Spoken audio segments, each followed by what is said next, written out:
Seen a black and yellow penalty charge notice stuck to your windscreen makes your heart sink, and when you climb back into your car, your next thought is, should I pay or appeal? In a minute, I'll give you 5 strong reasons to appeal your ticket, but first, I need to let you know how important it is not to ignore a Swansea penalty charge notice. I didn't pay or appeal my PCN and it ended up costing me £600 after a visit from the bailiffs. It's a long story, but that's because unlike parking charge notices, these parking fines are enforceable by law. So when you get a Swansea PCN, you need to act quickly. Now, ideally, you don't want to pay more than you have to, and if you appeal straight away, it puts your fine on hold. That means if your appeal's rejected, you still might be able to pay the discounted rate. You can appeal online or by post. If you feel that your fine was unjust, it's worth appealing, so here are 5 strong reasons to appeal your Swansea PCN. Number 1, you were within the grace period.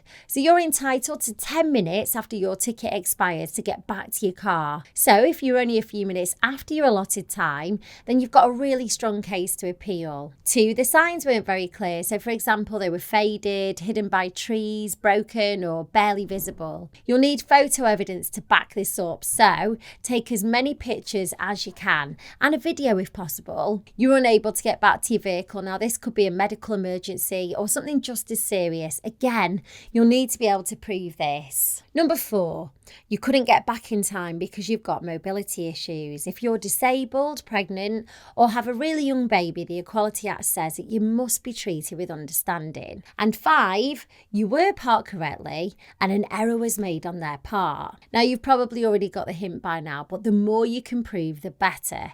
It gives your appeal against your Swansea PCN a better chance. If you do send your appeal off and you're waiting by the letterbox for your reply, it can take up to 56 days, which feels like forever. If your appeal's rejected, then you'll get a notice of rejection and you'll be asked to pay the parking fine in full. But if you're adamant that the Swansea PCN has been issued incorrectly, you can escalate it to the tribunals. However, whatever they decide will be final. If you've had multiple parking fines, your council might be able to set up a payment plan for you, or they may be able to stagger the individual payments and when they're due. It'll help your case if you can explain how much you can afford by setting up a personal budget which shows your income and expenditures. If you're wondering if you have a strong appeal, then you could speak to online solicitors at JustAnswer. You can use their £5 trial to ask as many questions as you want about your Swansea penalty charge notice, and I'll leave that link below the video for you. Good luck!